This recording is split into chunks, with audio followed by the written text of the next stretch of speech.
You don't want to see my bookmarks. Dude, the day they make bookmarks public, it's over. Right then.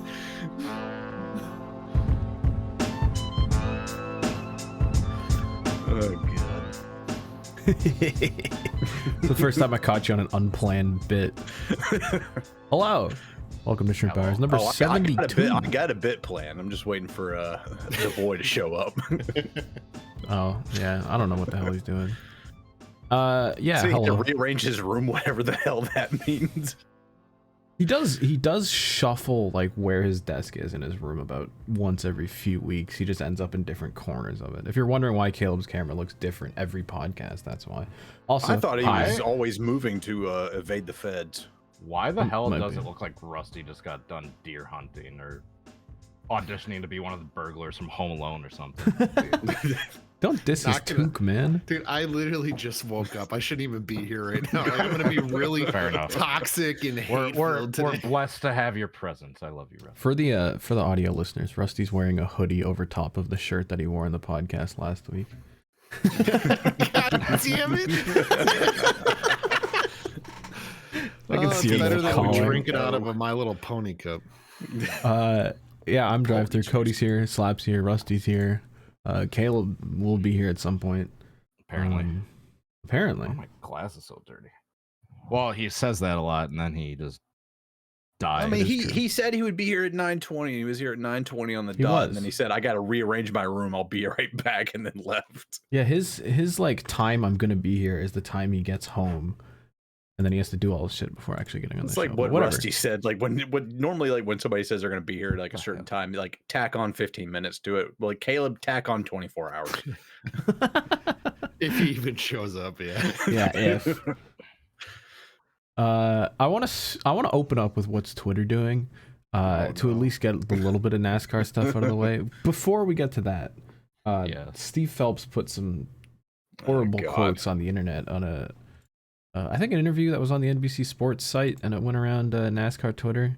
Steve Phelps basically saying like all the drivers, all they do is ask for more horsepower, and that's all they're gonna do. They're drivers. They're gonna ask for more horsepower. But like, how do we know they're right? he was like, yeah, I don't think that's the right answer for NASCAR. Oh, but that's expensive. It was like, yeah, and then you introduce a $300,000 car that's like 2 or 3 times more expensive than the one we were running. I think they said they were like dabbling into the idea of either what are they called? Salary caps or like part caps to try and keep costs down, which this whole thing is so or just allow teams to assemble their own cars and they can use whatever part they want. I mean, oh wow, this is just a radical idea. I mean, I know this is kind of common knowledge to most people. Now, I didn't even correlate just all the. I know the like the 550 horsepower package was kind of in like the ball was rolling for that when they tested out for that All-Star race in 2018. But yeah, I didn't even realize like most of these major changes, like all that horsepower reduction, the next gen car, all this fucking shit, the reconfiguration of Atlanta, that was all after Brian France Jr. Got forced out of power. And yeah, the new guys took over, and yeah, it's just been a whole new fucking like generation that just, I don't know, a lot of fans aren't liking the way it's going. Yeah, NASCAR Twitter has collectively asked for Steve Phelps' head over the past 24 hours. I do have some good PR advice for NASCAR, and that's to just quit doing any form of PR. Just stop doing interviews. Like, just stop talking. Like, or just look at what people are saying about you. But I mean, like NASCAR has like all these like in-house experts that are your drivers, and they say, here are the things we can do. And then you're like, but what if all of the experts who all agree on this thing, what if they are wrong? What if Steve Phelps, the smart boy in the room, decide to do something else? Surely this time it'll work. It is pretty crazy to literally say like all the drivers want this, and I think they're all wrong. Well, that's fair. They can say whatever they want, but I wish they would explain what their objective is as a sanctioning body, whether that's racing they keep saying the illusion of racing. Like, they kept saying improve racing. They kept saying in the past that the reason they were running so little horsepower was to like attract new manufacturers. We need like a time limit on that because it's not happened like 5 yet. fucking years ago. Yeah.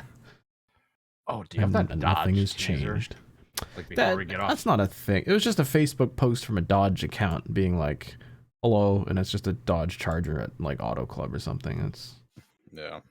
Listen, if there was any like actual possibility of Dodge coming back to Cup, you would see some like rat reporter put out a thing like Steve Phelps would be out there beating his meat furiously, telling everybody who would listen, "We got Dodge back, we got Dodge back," because it would be like the best fucking news you could possibly have. I'm just saying, you wouldn't see it from a like official Facebook like teaser or whatever. It would be from some rat.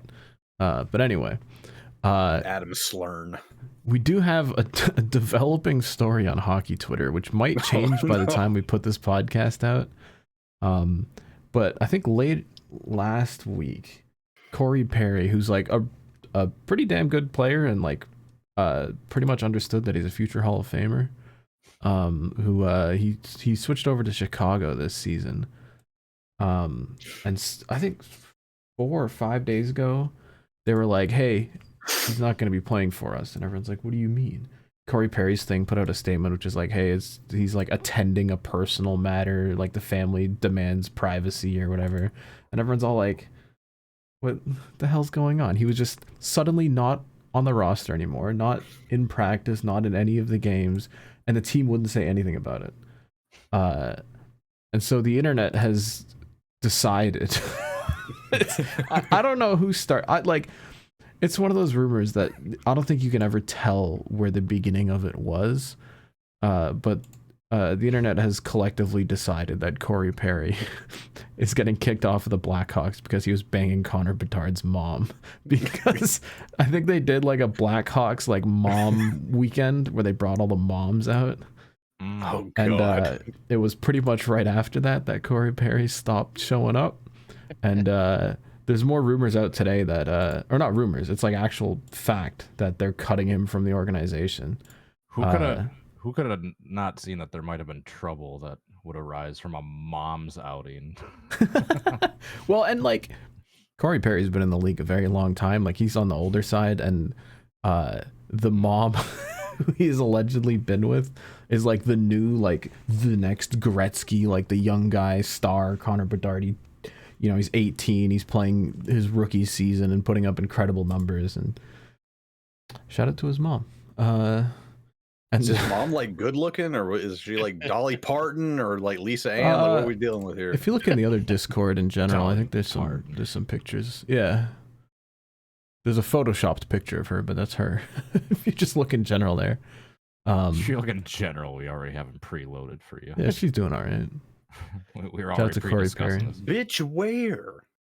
But she's just getting memed on, and it's to the point like it is just everywhere on Twitter. It's to the point where like they're gonna have to say like this didn't happen. With each like thing that comes out, like the news today, where it's like because you know he'd just been like not in the lineup for all these days, and then today they actually said like, "Hey, he's getting cut from the organization," and everyone's like, "It's real." He did it. Oh my God. Dude, rolling through the comments of that fucking post was great. Can we just get a quick scroll on screen of the comments of that? Is it pretty bad? If there's anything NSFW, they should have like the little like you have to click to show it thing. Yeah, I'm just gonna click. I'm just gonna click on the Corey Perry search, which involves just various memes about Corey Perry in the locker room with Connor Bedard and his mother and tons of mom references. Yeah.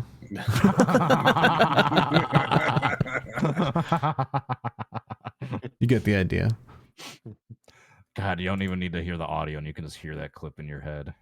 Dude, it like this is the first time in a long time that I think the NHL is like kind of losing control. Like it's gotten, the whole season has gotten just kind of out of hand. There was a game last night between Ottawa and Florida which had 167 penalty minutes. They were just going at each other. They Jesus. kept fighting, and then they had a line brawl, and the ref came out, and this was, I think there were 7 minutes left in the game, and he was like, every player on the ice, 10-minute misconduct penalty. They're out of the game. What everyone gone. What happens when every dude has got a penalty that was on the ice? There were like I think 6 or 7 dudes left on each team, and they just had to play the last 7 minutes and just skate around and get it done. It's like the night of 1,000 bottles where the NFL called him up. They're like, you cannot end the game that way. Get any bum with a jersey and put him out there. There are some funny clips from it, because even like the backup goalies got to sit on the main bench where there's usually not enough space, so they're just chilling there. Each dude has like, 3 dudes worth of space because everyone's just gone in the locker room. So yeah, shout out to hockey. It's a good time to get into it, and there's a lot. I kind of started with one guy, but there's a lot of good, I want to say like recap sports channels for hockey where they'll just say like, here's all the shit that went on this week, here's the drama, here's the juicy bits, this happened, that happened, and like a nice like 5-minute like, eat a bowl of cereal and figure out what's going on in hockey without watching a billion games. Is there any updates to that dude that karate kicked that guy in the neck a few weeks ago? I don't know. I saw he was charged to that court case. That's in Britain anyway, isn't it? Oh. Yeah. Is it? I didn't even know what country it was in. Yeah. I was way behind the British loop on hockey that. league. I found out played about hockey over there. Weeks about that. They do. It's like the MLS, where like we got a lot of like washed Europeans or guys that get paid a lot of money. I guess the British Hockey League doesn't have that kind of money. But just like washed Canadians will go to Britain and play hockey for the rest of their career, which, is cool, I guess. I actually saw a thing that there's a guy, like a former Premier League like soccer goalie, like one of the best of all time, now plays goalie in the English Hockey League at like the top level there, which is kind of insane. Okay, I want to roll into Drip or Drown, and I have one car to talk about today. And this also goes into what's Toyota doing. Guys, let me say my piece here. Toyota put out pictures of their new Camry for next year for NASCAR, the new Cup Series Camry. And I woke up and I was like, damn, that thing looks sick, dude. It looks kind of like the new Prius. It's like super clean, and I think it could be really cool. And all the friggin' comments under the Bob Pockers tweet was everyone being like, oh, this is horrible. Where did this come from? Oh my God. And I'm like, dude, this thing looks sick. I've never been more like, I can't say I've never been more disgusted with NASCAR Twitter, but I've never been more like, you guys are so biased that they look at this and they're like, oh, it's something new. I don't want it. I don't think it looks good. Listen, I don't know where you guys are at, but I genuinely think this thing looks sick. Look at that. Like, that just looks mean, but clean. God, Am I the that only nose one? just pointed down so far. It's so bad. It's so good. Can you please pull up a picture of the existing one? Dude, when you look at these side by side, this thing looks like a pig. Are you kidding me? Are you kidding me? Like, dude, the new one looks like it's AI generated. I like the new early. What does that mean? It that just looks like it's like an electric vehicle. Like I don't know how to explain it. It looks futuristic. It looks modern. It looks like it's not stuck in the past. No, it just looks so. It doesn't look sleek. It looks weird. It looks boxy. It looks like a current Camry had sex with like a Scion XB and like had a child. It looks a lot like this is the Camry that are coming out next year. Like a cyber 2025 one. Like no, don't you yeah, that's it. It's like in the early stages of morphing into a cyber truck. It's like the early. Yeah. It's like the I think first if anything, stage of the Animorphs. It looks like the new Prius, which honestly is like one of the best looking cars. I totally want my NASCAR stock cars looking like a fucking Prius. Look, have you not seen the new one? Let's have a goddamn Chevy Volt while we're fucking at it. Hey, we got the EV series. It's coming. Oh my God. I mean, that car also looked pretty good in the second generation, but Jesus Christ. Let's have the fucking Flintstones. Just Dude, fucking compared power the to- car with your feet series. Like, Compared to the friggin' like nostril mustache, whatever the hell was going on in the previous car. No, that's cute. I think you're just that's used to that's it. character. No, it's You're shut just used to it. How is this character but a like oh my god, a ultra-modern generic design isn't- rectangle as the grill with and like some EV looking headlights that like every other fucking futuristic car looks as. Oh my god, how original. I know why I don't like it now. It's because the air intakes, like the grill, all that, it just looks flat. Like you could tell it's a decal. Like it looks like a massive wide open mouth, like fucking. No, So- but, like the other, It looks like someone at the dentist. They're like God open damn it, wide. Can I Sorry, speak? Can I speak? The old nose has like contoured, edges around the air intakes. Yeah, it has and these little everything. stick out pops. friggin' bits. It pops at you. Thank you. They never use that DT. That's concept Actually, art. what? I Look don't at know the. what you- It's got like fins and shit like sticking out. That's how it is. It had these on the nose. Believe me, I know No, the it doesn't. Go geometry. back to the other picture you have. That one. Are you stupid? Slap, trust me, I know the geometry of No. these cars very well. It had these things literally stick out. They just cover it in black so you can't I went see. slap. I like the character of the grill as opposed to just a generic just rectangle. That's crazy. I will say, Yeah, that nose just looks flat. It doesn't have a whole lot of contour going on. it doesn't need contour. I think this. I don't know. It reminds me of like the 2015, 2016 Camry nose where it was just looked plastered on. Yeah, that. People like these, by the way, but I think that's only because it's in that like kid nostalgia window. Yeah, exactly. Yeah, but people. These weren't Yeah, bad. some but- kid on Twitter was like, "Oh, let's go!" Like, remember when Toyota would release bangers and they had the 2013 Camry with that stupid, ugly, fucking mustache thing they had? Yeah, it's like every We'll see what it looks like once they start putting paint schemes on it. I think a lot of people are going to turn on this. every week or so, someone will post a clip from like 2014 and be like, "Look at what we had," and just high horsepower. Just Oh, I will say one more thing. We finally don't have Top all the speed. like fake plastic decal garbage that was on the back of these cars.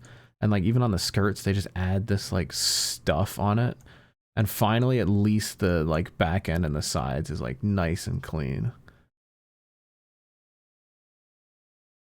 No, we like what we're Plastic seeing. junk. Yeah. that plastic junk was stupid. That, That was only a that next gen was thing. dumb. Though. I didn't like that in the old Gen cars. 6 It's like the didn't have that. Xfinity Mustang has like the twin tailpipes that are just like decals, just like on the back bumper. Yeah, I also think we can get we'll get less. I know this is like big from a designer standpoint, but they used to have this like license plate like indent in the back of the Camry, so all your logos would have to be like squished into that little thing. And now Yeah, I Monte think there's Carlos more. used to have that too. There's more. It's like still there, but it's wider. I feel like there's more room for activities. But Oh, it's cute they gave it a Kentucky plate because all the Camrys are made in Kentucky. yeah, I saw a lot of people calling for Supras, who were like, "Oh, they should just run the Supra," but like. They build those in a BMW plant in Austria. I think it would be like kind of weird to have. I mean, I guess they run Xfinity, so Just from a Anything's layman's point of view, possible. when you think of the Toyota sports car, you think of a Supra. Like they're running a fucking Chevy Camaro, not Toyota a just needs to Cobalt. like guess so. rebrand to Lexus and just run LFAs in NASCAR. well, they don't. They haven't made those for 10 years, but yeah. I know, but Kyle Busch got bought for doing like 120 in a residential zone in one of those things. I would too. Dude, those things sound great. You hear sports car, you think of a Supra. You don't think of a Camry. Certainly don't I think guess of a so, fucking but Prius. But they used to run Chevy uh, SSs and Ford Lexus- Fusions, so Doesn't like, Lexus running some sort of car in IMSA or some shit? yeah, they have the RCF.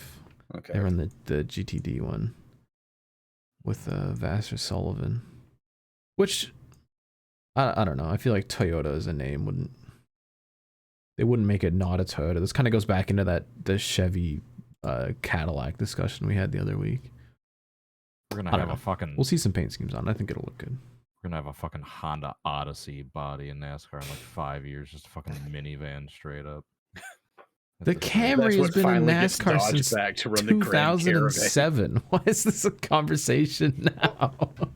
it just clicked with me. I think the reason I don't like the new Camry, it looks like what people do in iRacing when they try to put their own fantasy manufacturer on a completely different body. Like those headlights just look like they don't match. Like it just looks goofy. That's just because you're not used to it. That like also that weird paint. Remember scheme when probably the isn't helping with like seeing what the headlights would look like. Remember when the Xfinity Super came out and everyone thought it looked goofy and now it's just normal? You're used to it. But interestingly enough, they have this like what you guys said was this big gaudy grill on the car. On the actual Camry, that shit is not black. Like it's painted like the car. So I'm curious to see if they'll let teams do anything in that area or just leave it like the base color of the car. And maybe this is just the wrap or the paint scheme or whatever of the reveal thing, which I think looks pretty sick. I like the way they put these little things in the headlights. I guess now that I've seen it compared to the street Camry, it doesn't look quite as bad. When you can like make the comparison. Yeah, I'm sure it'll grow on me. But it'll grow on initial all of us, impressions, it was just ugh. It just That's looks what like I a mean. mouth Everyone's just too knee jerky. No, yeah, it'll definitely grow on you, I think. Who the fuck are you? Yeah, Who the whatever. fuck is this guy? When I first saw it, I literally I put in our group chat, I was like, what the fuck is this piece of shit? Like I hated it like And then vehemently. DT's like, oh, that looks cute. And like Yeah, I woke everybody up and I just was like, did this is sad sick. emoji to DT. Also, shout out to whoever wrapped this car. Fucked it, yeah. That's Caleb right there. It's got Yeah. Caleb written all That is over it. true. But no, like it honestly, I don't know if anybody else sees it, but it kind of almost gives me like the front end, at least, like the very front bumper kind of gives me a little bit like 90s Cup vibes with just how flat it is, like compared to how curvy and angled everything else is. Yeah, I I remember anybody like else in gets that. 1995 when NASCAR Chevy switched back to Monte Carlos and it just had like that very generic flat nose on it, and they didn't have headlight decals or anything. They're That's just what the that fucking reminds outlines. me of. Yeah. I don't know. I vibe with it a lot. Oh, Caleb, Why am I not on the screen? I got chicken wraps for you. That's my Caleb. bad. Ah! Hello. Chicken wraps. I Yeah. love the chicken wraps. How are they? How did you enjoying them? Did you spin your camera back again?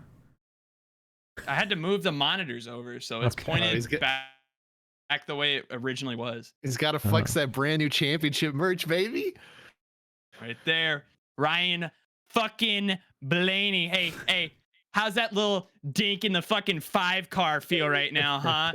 Fucking That's a good man. segue where you're just talking about how shitty NASCAR is right now with the lowered horsepower. That's a good segue. To bring All up right. Ryan Blaney and the Mickey Mouse Championship. Imagine spending $1,000 and or more to go watch your favorite driver And just or fucking more. Believe it or not, bleach haired boy, I Hey. did a lot more in Phoenix than okay. NASCAR stuff, and I had a great time. So I'm suck glad you had a my great time. Did you have a shrimp. great time when Ryan Blaney drove right the fuck past Kyle Larson and his talentless ass? I bet if Ryan Blaney was in a Hendrick car too, he'd win every fucking race. Cause he's already winning every fucking race and wearing a piece of shit Ford Mustang. Guess what? It's only gonna get better next year. We're winning 23, 24, 25, 26, 27. Count them all, baby. We're fucking winning them all. The real You're OGs gay. remember Shut when up. Caleb was an Eric Hey, Almirola Ryan fan. Blaney couldn't even win his own championship race. Ross Chastain took it from him. Real because Ryan OGs remember Blaney's when a cuck. Caleb was. Hey, He's a hey, cuck. read it. 2023 champion, bitches. Shut the fuck up. That's a weird way to spell Eric Almirola. Did what fucking Brad Keselowski couldn't. You're just gonna pretend that he wasn't Whoa. an Eric Almirola fan for a couple years in the early stages of Core After Dark. Rusty, you're lucky I Ed's was never not. gonna watch I this. was not an Eric Almirola fan. I was a Clint Boyer fan. Okay. I was. Trying to I get was. I slapped to can't bite. confirm. Where the fuck is this He's busy car? biting his chicken wrap. Knows how Wearing a defensive Bubba he's getting. Wallace shirt. Oh, Clint he's Boyer got the fan. Bubba Wallace shirt and he's pushing Blaney on. Hold on. Dude, Cody. can I not wear a shirt? Jesus Christ! No, it's just Cody's favorite driver. Show Cody again. Show Cody again. Oh, what yeah. shirt you're wearing. Oh, I love Bubba Wallace. What are you talking about? Remember when Cody tweeted live during the Chicago street course race? Why is talentless Bubba Wallace even in the 23 car? Hit tweet. I don't know why you thought that was a good Yeah, idea. that's to send that exactly tweet. what I said verbatim. Verbatim. Oh no, you included a few other words in there. Jeez. The tweet's still up. It never got deleted, so you can go look it up for yourself. Oh, can I? Hold on. I'll do this. I wish I could be Caleb and just change my favorite driver every like 2 months and then walk away with a championship. Dude, people came for my head for the suite. You'd think I insulted the dude's mother, and it was literally the most tame shit ever. People overreact so much. Everyone's so goddamn sensitive. People need to calm the fuck down. Just people. At Cody Hicken on Twitter says, I think it's time for that 23 team to find a new driver. For context, that was the late race when everyone was all spread out and he ate shit completely on his own. And it looked like that was going to screw Shane Van Gisbergen initially before he nailed the final restart. Oh, do I click on this button? You can. People are pissed. I mean, everyone has their right to have I think their that was opinion, a Kyle very... Larson would have won like 4 races in a row if he hadn't had clairvoyance and realized that he's going to. By the way, Slap for Mr. Slap actually pick one driver. I feel like I'm pretty clear over here. Yeah, you bought all those in like the last like 2 days. All that money spent on merchant diecast, and I still haven't gotten my $35. Funny how that works. I literally asked for your PayPal. And I sent you the fucking email, did I not? Did you? Look here, check your DMs. Check your DMs. I sent you the damn email. What's your excuse? What's the excuse? What's your excuse? What's the excuse? The last message. Did the bleach get in your eyes? Did the bleach get in your eyes when you're dyeing your hair? Let's see. You have Fruity boy bitching about the Packers. Let's see. More bitching about the Packers. Packers NFL keep draft. Scrolling. Okay. Hold on. Video of Tom Me Brady saying kissing his send kid. payment info. Oh yeah. Scroll down. Two today. Scroll down. Okay, I have your email. I can fucking dox you if you want. Okay, and I told you to send me a PayPal, and he asked me for the info, and I sent him my email, and he was like, "Oh, what info?" It's not my fault. You're stupid. Like I said, did the bleach seep through your skull and get in your brain? Live on the fucking podcast. I'm doing it. It sounds like it does. Right now. You know, it's all I had. It's the only ammo I had. Just throwing Blaney in my face. Dude, this is so fucking Tourette's guy of you. Gift card and be done with it. We're gonna be out of the butt and into the fuck if we don't come up with this $35. Bob Saget. It's the most wonderful time of the year, the season of giving. Sorry we're so cracked out on this podcast right now, but I came in here and just got attacked. And nobody's watching it. Everyone we had closed such positive vibes, positive energy, and then Caleb came strolling in. Everybody closed their YouTubes and Spotify's a couple minutes ago. It's okay. All right. With that being said, we're gonna roll into have like a new rule that like Cody and Caleb cannot be on the podcast at the same time. We're gonna roll into our most popular segment, the media check-in. We want to talk about any games, any shows, any movies we've been partaking in the past week, and I do want to say, Beam is back. Beam MP is alive and well in Shrimpage. And Ed and I may have gone incredibly late several nights playing monster trucks. We've also been doing some racing and crashing and stuff. It is a good time. Dude, playing Fall Guys last night for a couple of rounds was fantastic. Yes, I was gonna. Dude, I saw that DT came back to Fall Guys. It's back. What? It's been pretty much a year since I've played Fall Guys, and it was like 4 a.m. and Rusty, Cody, and Ed were like, "All right, we're in a lobby to fucking join," and they were playing like legacy levels. It was like the actual good one. Like it was a lot of season 1 and season 2 stuff, and we just kicked a bunch of kids' asses at 4 in the morning. It was kind of fun. Dude, we won 3 out of the first 4 games. We got 2 Fall Mountains, dude. We got 2 Fall Mountains, and we won each of them. Dude, I feel like they never give Fall Mountain out. I think that was the first time I'd ever won Fall Mountain. That first one we got, and it was in slow motion approaching the ledge, and I knew I was like, I'm gonna fucking jump dive into it and just bounce right the fuck off like the pigeon clip. And instead, no, I actually fucking managed to clutch it. And I would have. That would have been a permanent retirement if I had messed that up. The second Fall Mountain was even better because we had all 4 of our dudes, and there was only 1 opponent next to us because the other guys were all way behind. So we just had 3 dudes go for the crown, and I just held the other guy. Like, you're not getting. And he had to sit and watch us just put the arm on the ground. That was incredible. The guy ran like a perfect run too. He was like waiting at the ledge, and DT comes up and just grabs him, and the other 3 of us just grab the crown. The best part was like the timing on it was like a frame too slow for this guy, so he had to wait for the crown to go back up and back down, and that's what. And in that time, like we all rolled up, converged on him. Yeah. Oh, that was a great moment. What are you cracking open? Oh, Yingling. So we got an email about this, which I guess I'll read later. But Doggo sent in an email asking us to play a game that I'd never heard of before. And this was like 5 days ago, I think, or something like that. Called Lethal Company. And I was like, what the hell is this game? And I looked it up, and one of my favorite like old time YouTube groups had played it, and then everyone has been playing it. Like literally, it's like an Among Us level of like pop, to where like every like gaming YouTuber and streamer has played this game in the last few days already. And Rusty hasn't heard of it before, which I think is kind of funny. Basically it's like an indie. Not. This is the thing though. Like this, I want to play this game with Rusty more than anyone else on the fucking planet. It's like an indie. It better not have any puzzles. No. It's a space game, and you get all your dudes together, and you go on a little spaceship. And your job is to collect like scrap metal from these like abandoned like space bases. To do tasks? Not really. But there's these like procedurally generated space bases, and it's 100% proximity chat.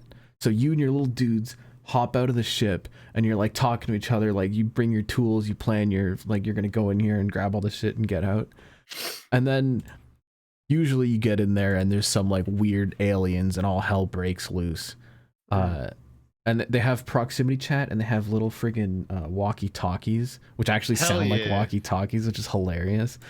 So you can even have like one guy sit back in the ship on the computer, like tracking all the dudes and like relaying information. DT insecurity, just looking at the cam. Yeah, but then just like suddenly one dude goes silent, and you're like, where are you at? What? And he's fucking dead. And then you hear like proximity chat, like some dude down the hall yelling and screaming, and you gotta like either run or help him, or like just abandon and get the hell out of there. It kind of sounds like Phasmophobia mixed with a little bit of Among Us, dude. But like good and not insanely complicated, and it's just like you in space. It looks hilarious. The one video I saw, I watched like 10 minutes of it, and it was like, fucking funny. Yeah, Phasmophobia.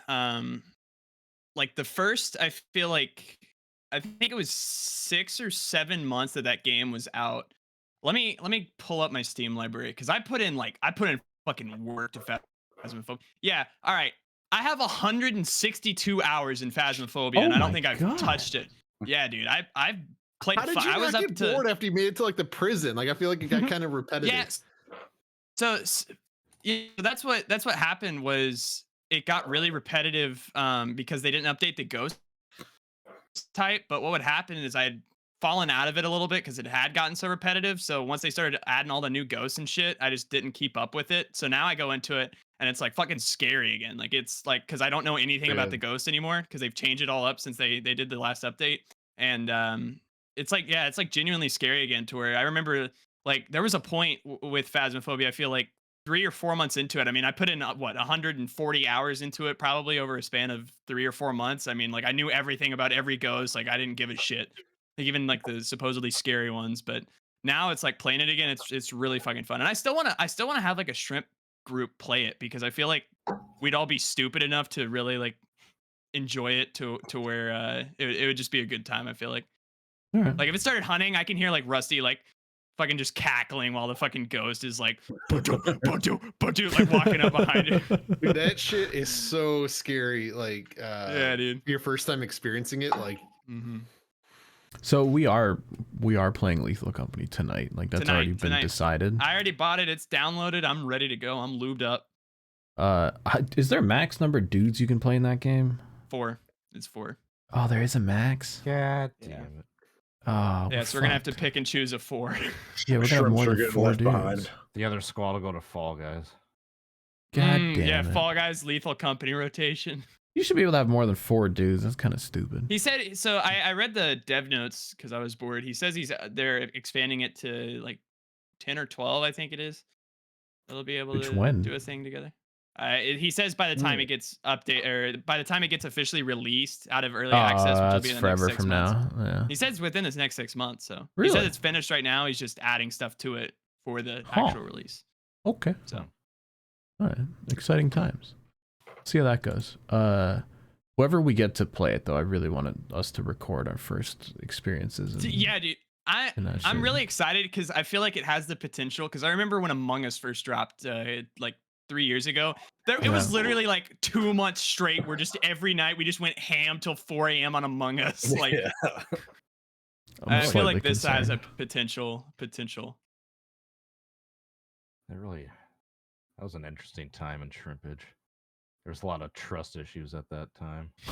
Among Us will do that to people. Where you had to practice how good you could I know. I remember like Ed and Rusty would just like be sniping at each other, just going back and forth.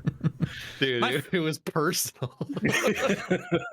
Well, when we got back into it, like literally Ed and Rusty picked up where they left off, where it was like Ed would just antagonize Rusty, and Rusty just for no reason will do suspicious things. You will do suspicious things. Don't get me started. He's the most suspicious non-imposter Rusty in the history. meetings will hit the button, and instead of like providing any context on where he was, he'll just ask where other people are, and he'll just be like, "Well, where were you?"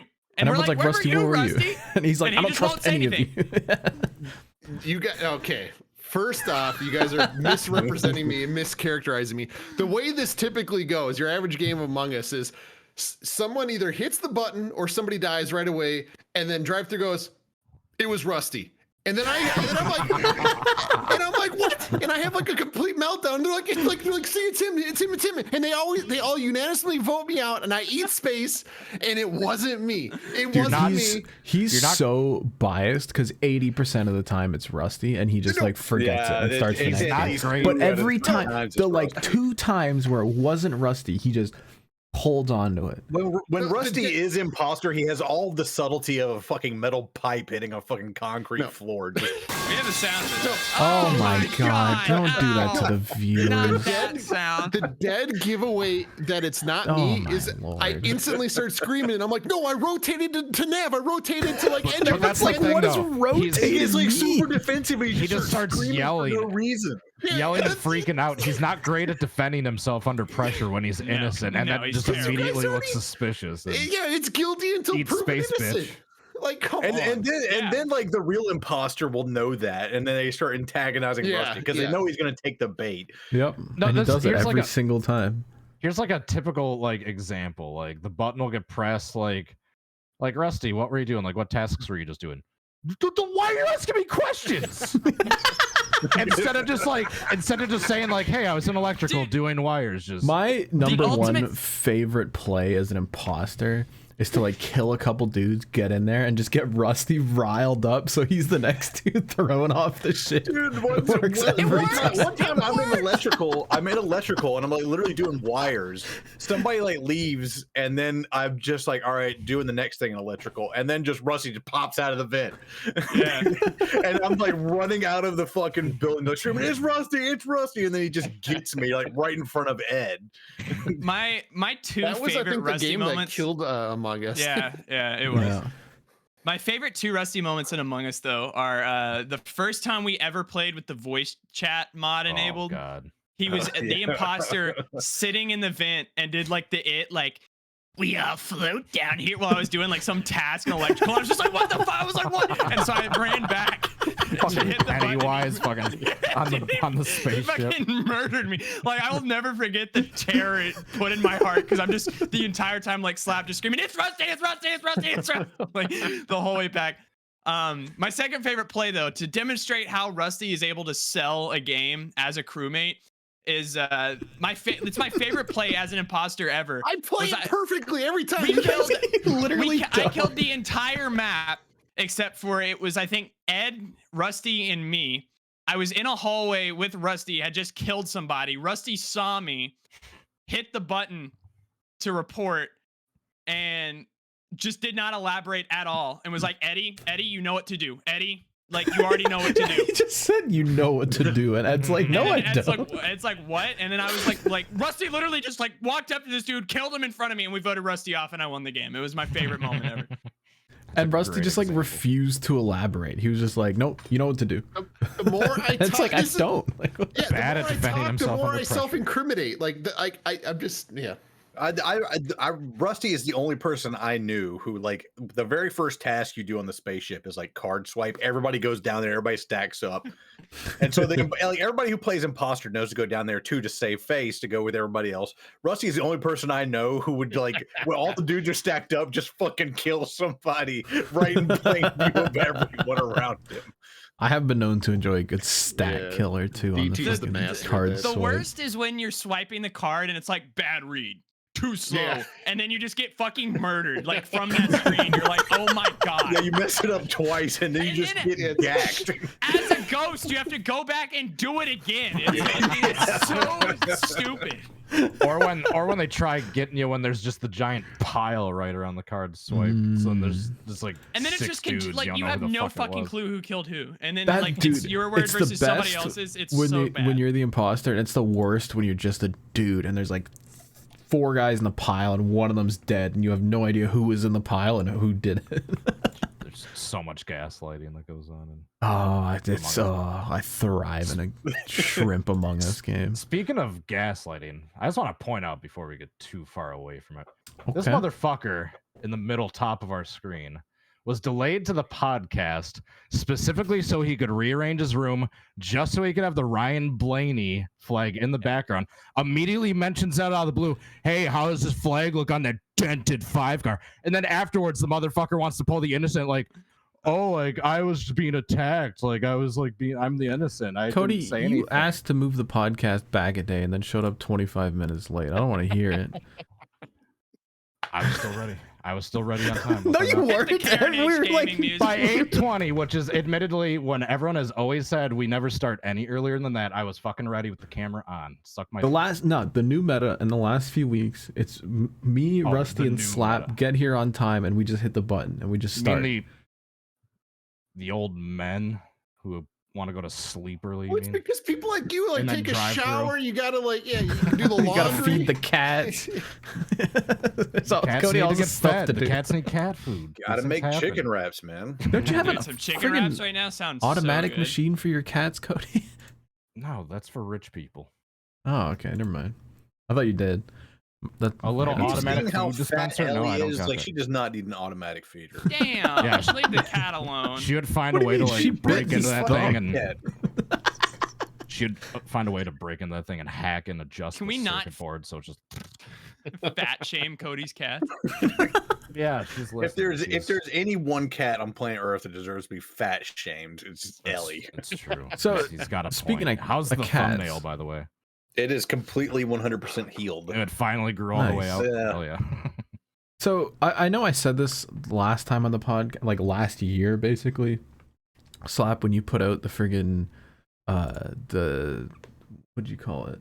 Thanksgiving the apocalypse Thanksgiving the dinner. Apocalypse Thanksgiving dinner. And you Has that been a crack. year?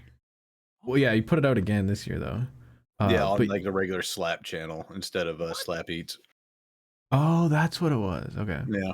You crack open that thing of ham, and the cats go fucking nuts. And for the next, like, the rest of the video, there's just constant, like, wow, wow, wow, in the background. Because when they hear that can crack, that's spam. And they know I'm making spam and they know they're gonna get some. Mm, Did you big upload this canned short on meat here? household. No, it's on Wasn't short, it Slap was like- channel. It was like Not a 10 Slap minute shoes. upload. Oh.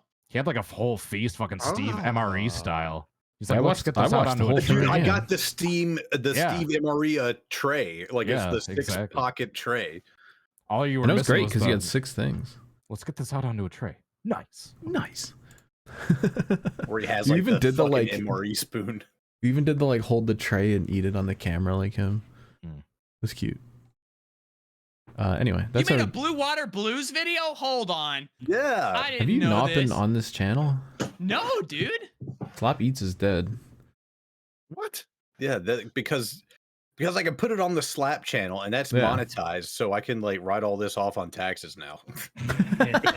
all the blue water The alcohol. Hold on. punch. and You fucking- recorded this live from the indie house. Oh shit. Yeah. It's a good watch. I do recommend. Hell yeah. We immediately start talking about that dude that got shot in Indianapolis. Do you think I'm gonna be smart enough to put a little friggin' thing in the corner to click on Slap's channel? Probably not. It's Probably just not. a card. You just have to like remember this Yeah, I know, but timestamp right I now. won't. Can't What timestamp are we at right Either now? it's there or it's I'm gonna not. write it down. Literally 44 minutes and 40 seconds. I'm gonna DM you 44 Lewis minutes Hamilton and 40 minutes. seconds. Quick question for you YouTube creators. I was thinking about making my return, but I have some Don't look at me. questions about like the current meta on ethics. So like, for example, Slap uploads a Are you recipe. going to the forest in Japan that shall not be No, named? no. Well, Is that why you're dressed the way you are? well, so The only thing he's missing is a Toy Story like three-eyed alien little hat. continue. Yeah, keep it rolling. Next section. No, hold on. What are you gonna ask? Ask the question. Ask the question. YouTube Oh, ethics. the championship flag fell. Get fucked, loser. God damn it, That's karma, baby. dude! Hold on. Can we look at my dog? How terrified she is. She was just standing there, like sitting there on the Oh. bed. Oh, poor dog. Oh, Can Rusty finally ask his question? Well, I'm just curious about the ethics. So yeah, people come in expecting like a recipe on a beverage, but then they immediately are greeted to like murder and like What are you Like, are watching? you- What are you talking about? the Indianapolis house video. Like, so Oh. apparently, like a couple seconds into the video, we're like, yeah, so totally, this dude got I don't know if we can say it on the podcast, but somebody got allegedly blasted down the street, and there's ambulances. I saw firsthand accounts of. Allegedly blasted. There's the podcast title right there.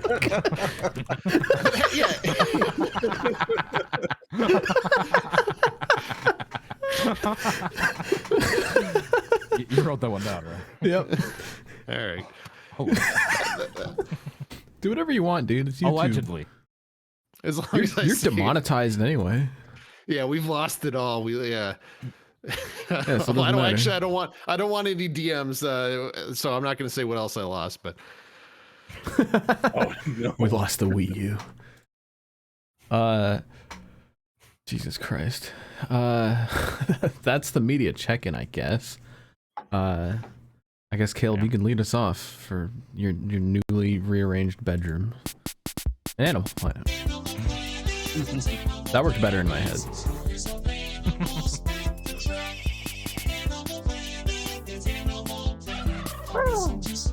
Caleb looks extremely upset. It was the ghost of Kyle Larson's possible championship that took that fucker down. The ghost of Kyle Larson's driving talent and ability that just came and tore that shit down. It was the That's- ghost of Monza came after him. Fuck, DT, hold on. We got so distracted by Among Us and Oh, I video didn't write this games, down. we forgot Yeah. to talk about Scott Pilgrim. Yeah, I'm not going to spoil a single thing because I want you all to watch Scott Pilgrim Well, I have because the anime came out on Netflix. I have the movie to talk about in general too, because I haven't talked about that on the show. I don't think. Ooh, do we want to? I Do we want wanna to delve- Anime. I'll well- talk about the movie. What if I say this week I asked the viewers to all go watch the movie on Netflix, and then next week we'll talk about it. Okay, we can do that. It's on Netflix in America. Watch Scott Pilgrim versus the World before you get into the anime. Watch the movie. It's like the 2010 movie, right? Yeah. Okay, just making sure there wasn't like any others I'm not aware of. It's yeah, fucking probably it is actually definitely the movie I've watched the most times. I could DT's probably special recite that interest. whole thing. Yeah, my special ed. So yeah, watch that, and then we'll talk about it next week. I don't want to spoil anything because a lot to talk about. All right, we'll do that. Okay. How do we do Animal Planet in the off season last season? Just Last any year. animal encounters and I can. I guess Rusty going. going to the gym counts. Yeah. Yeah. dude. I'll keep this brief because I saw you uploaded a clip. Don't keep it brief. of- Let's Jim go. Scoop. Yeah. So, previously on Shrimp Hours, I gave like the origin story of my gym experience with the hot tub, how it was disgusting. I provided maybe a few updates since on how the city came and shut it down. And they finally took action to clean it up. And we had pictures how it's like crystal blue, from a previous murky brown green. So there was hope. The world was in a good place. So we're like, they're finally they're finally getting this thing all I don't know, sanitary, ready for the people. So a couple weeks later, the sign comes down and the gym members are allowed to return to the hot tub. Someone shit in it. Dude, not even a week later, they had to shut it back down again. I don't know if the city came back and retested it or something, or another incident happened, but they shut it back down. But here's the best part. The gym patrons did not care. The sign was up. There's all the signs saying, "Do not use hot tub. Do not go near the pool." But in it, they're in it. Tons of dudes were in it. So the rules no longer apply at the gym hot tub, and that's kind of a question for a larger conversation. Like, do we even need to be told we can or can't use the hot tub? Like, isn't it at our own risk? Like if dudes want to go in like the scummy death water, like let them do with it. The leaded paint chips coming off the wall. Yeah, like maybe have like a list of like what's been tested like positively. Like inside. I'll show you test positive. Just a list of all the viruses that may or may not. There's a reason city inspections exist, Rusty. Yeah. No, it's what I'm saying is like enter at your own risk. If you want the fucking dick amoeba, go in. There's another possible. God damn it. Dick amoeba.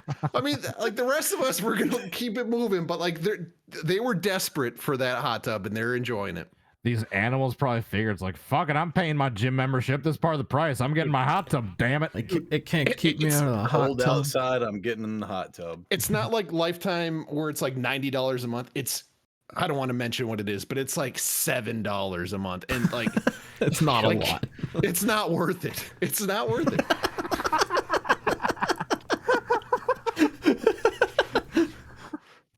God damn. That was such despair. It's not worth it.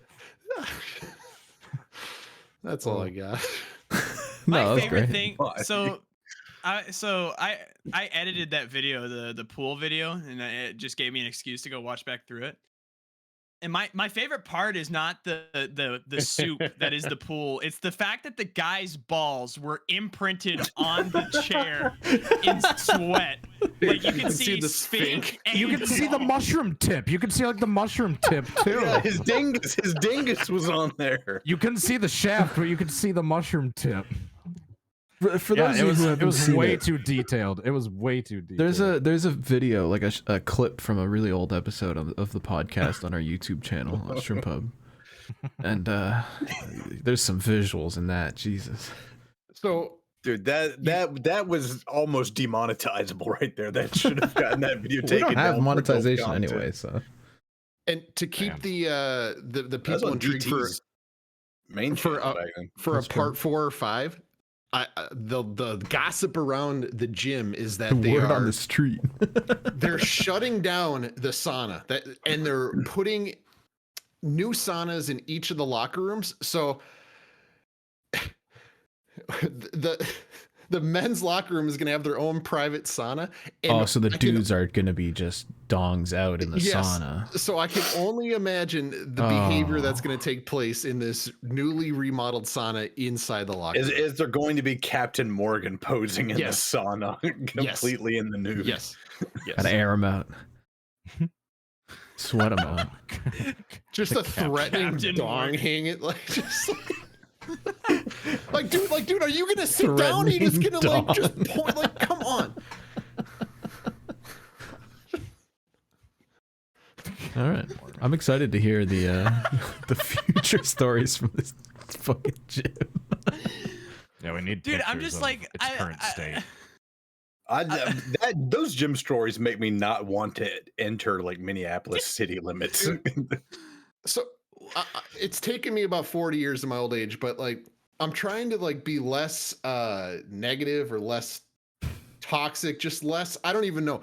Like I you might see me complain or hear me complain a lot about a lot of things, but like I'm trying to be a better person about some of this stuff. So when I'm in the sauna now, instead of thinking like, about like the sauna etiquette, whether like you should be doing something or shouldn't be doing something. I'm trying to think like I should just enjoy the fact that I get to enjoy this moment in time while like That's what cute. like for example, if they tell us we can't go anymore, I'm gonna miss the sauna. And now when I'm in there with like 30 dudes in a 4-dude capacity sauna, like, and it's just animal behavior, I just gotta smile. I just gotta smile. Instead of like being in your own personal like zen, you just gotta embrace that it's the $7 a month sauna, which is yeah. It's just Animal Planet. Then somebody ruins it with their Sphinx print. And if you're in the hot tub and part of a Nature Valley granola bar goes rolling past you, instead of being grossed out, be like, hey, fuck it, it's a snack now. So question for you guys. They got the 2 benches. Yeah. Oh, what's the etiquette? When you this happens every time I go in there. Okay. There's an open slot up on the bench because you want to be up on the bench, up in the heat in the upper deck. That's the ideal spot. You don't want to be on the lower one or standing like against the wall. You want to sit down up top. When you enter the sauna and there's only one slot open and it's just sweaty Sphinx imprint, do you go sit in the exact Sphinx slot or do you stand and like I'd say it'd be comparable it's gonna steam away though, right? Like it doesn't last that long. You just come back like 10 minutes when it's like evaporated. Yeah, but you don't go there when it's wet. Urinal etiquette where it's like if there's one urinal left and both of them are occupied, you don't split the middle. Like you just wait a second, go back when one of the other ones opens up. Yeah, so what if you sit on the lower level and then like check in on the stain once it's like evaporated, then you can move up, you know? Well, the problem with the lower level is Sphinx. That in itself is like a complete biohazard wasteland. Like it's not even wood anymore. It's like it's You're gonna kill TT. It's not wood anymore. It's become like fungus, like grown out of the wood. Like there's so much other substance in it. Fungus and just it's now become that with some wood. Have any of you guys played the game Scorn, where the walls are like made out of like flesh? It's like a bench, a flesh bench. It's like its own organism. Like it just like it evolved from steel into like it breathes. Dude, literally the way I'm picturing this is like the fucking like the bench is just like The Last of Us, where it just has like the fucking mushroom like growing like as a part of it. Jesus Christ. All right. That's enough Animal Planet for today. I was gonna say. Slap Hold on, I do have one. I do have one Animal Planet. I'm sorry, Slap. God damn it. Tales from fucking Target. I have an honorable thief mention this week that was Animal Planet. Ooh. Shoplifter Target. Yeah, no. So it makes sense now that I've seen it, but I never would have thought of it before. So this past week was Black Friday in the old US, and we had Thanksgiving, we had Black Friday. How many trampolines took place at your location? Oh yeah, no. So we had a resounding. I work at a pretty low volume Target, kind of out in Tennessee a little bit. We had a resounding 8 people show up on Black Friday morning, waiting up outside the door. Yeah, it was great. They were expecting 22, so we were down a little bit, but unfortunate. We had a theft case, not a theft. It was more of it was kind of a fraud thing, to where it was like around 11 a.m. So I'm like standing up at the front because that's what we do. It's like kind of the whole thing is just standing up at the front, like greeting everybody. Target bouncer. Like, yeah, dude. I'm like saying like have a great day as they leave, checking their receipts and shit, saying like hi when they walk in the door, you know. But I had a guest come up to me and was like, hey, like I just noticed something a little weird with one of the cashiers. They were like, they said if I like gave them $5 that they would put their like employee discount on my purchase. And so this cashier, I guess all morning, like their entire shift had been like getting people to pay them so that they could someone ratted them out. Damn, that's tough. Yeah, no, got ratted out too. And I was like, they're just trying to hustle, man. Yeah, no. So I had to put it up the chain of command, but my boss was like, "What the fuck? Like, what?" And we had to go put an end to that immediately. But I never again, it makes sense now that I hear it, but like I never would have thought of like, yo, like give me like $5 and I'll like put in my employee discount for you. Like it makes sense because it's like 15% off all their stuff. So like they're probably, Jesus. yeah, it's like, so I mean, think Yeah. if they bought like a $500 TV times 15%, Well, this was on Black Friday too. Like, yeah, they're getting $75 off a TV, and you're getting $5 from each person. Fuck. How much money did that dude make that day? No clue. I have no clue when that started. I probably could go back and track like each one of the transactions that it affected, but also like I don't give a fuck. I don't care. That's hilarious. Even if he did 20 customers in a row, he's risking his job for $100. I gotta say, Target. This is what happens when you start to limit the items you can bring to a self checkout. This is what happens. You're trying to get away from theft on one side. Now you're getting into like the collusion and like fraud on the other what side. Kind of like Minneapolis shit is that? They're not doing any of that down here. They're smashing windows and at Target. So you know what I didn't know either is like the ground. Target's like HQ is in Minneapolis, so like you're like home base of Target, like the belly of the beast. Dude, all the stuff they're rolling out, like they're like testing on your stores. You're getting like the experimental Target. Yeah, you're getting the AI murder drones that are gonna be like taking Caleb's job one day. Dude, what blows my mind is like some of the technology. So what they're doing now is like one of their, like, I don't know if it's proprietary or not, but so they're replacing the lights on the ceiling. It's gonna be a drop down, and it's gonna be like these bars of lights, and each light will have a camera placed in it to like zoom in on the face. I'm like, what the fuck?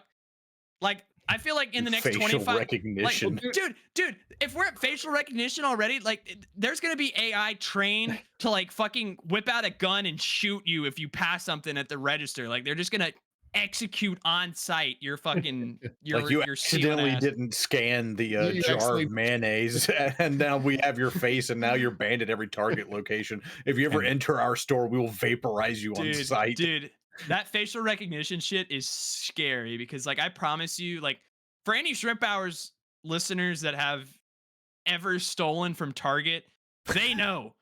They know everything. Everything is documented, like everything. They know. But Caleb, how am I supposed to like get my NASCAR diecast now? I've never paid for any of them. Dude, you just look up at the camera and you smile and wave at the checkout. Like you let them know that, like they know, and then you just walk out. No, this is why masks are based, actually. You like point like motion as you're like slipping in your coat, like thumbs up in the camera. Hi, Mom. Come get me, bitch. No, this is why you put on like one of those prosthetic like Rusty masks. So we all just look like Rusty, like, you know, instead of, that'll be like the new Guy Fawkes mask. It just won't be Guy Fawkes. It'll just be Rusty. Yeah. More secrets are coming, by the way. If you thought free McDonald's last year was crazy, you're about to get free Target. Like we're going in. We're getting insider secrets. Well, we're taking it down. Apparently, ask fucking any cashier at checkout. Like, hey, if you put in your employee discount, I'll give you $5. They'll mark you for that too. You ask for the employee discount, that's insta fraud. Yeah, like, you're done. They know everything. All right, shout out to fucking corporate when security comes up to say it's just a prank, bro. Wait, never mind. I was gonna ask if I can bribe the people at self checkout so I can self checkout if I have more than 10 items. But let me know if that ever comes to your hometown. To Tennessee, yeah, I got you. I got you. Well, I can't self checkout more than 10 items. No, they stopped me last time. I had like 12 in my cart, and I'm like, really? They got you for 2 items over the limit? Damn. And then what the fuck are they paying y'all up there? Like I wouldn't give a fuck. And there's a classic Target nowadays. There's only 2 retail like checkout people, so the 2 line real is just people snaked around like the whole. So I'm just standing there like. This might be the most boomer thing I've ever fucking said, but you're right. You're right though. I will refuse unless I'm just in a really weird introverted mood and I just don't want to interact with anyone. I'll just use the self checkouts. But I will use like the manned checkouts with an actual cashier for as long as I fucking can. Or woman. I refuse, yes. But I refuse to use the self checkouts like if I'm forced to. I remember hearing this rant when we were in a certain Walmart about Cody talking about how he pays the same amount of money and has to bag his own shit now. They used to pay people to be a cashier and bag shit. Now they're making the customer do it. You don't get any discount. It's just free labor. Meanwhile, they're charging more and more money for the shit while they don't have to pay any employees. It's a rigged system. This is why you steal shit in the self-checkout. Well, that's you keep jacking up the prices and only having self-checkouts, and then these companies wonder why the theft is going up. It's you sound like the people that don't return their shopping cart. You just throw it in the bush and you're like, I always return my cart. I was a cart getter for over a year. I always return my cart. Don't you put that evil on me. You were a cart getter? Yes, I worked my way up the grocery store ladder. I was a cart getter for a year. Then I was a bagger. Then I was a cashier. Then I went to. Were you a meat packer?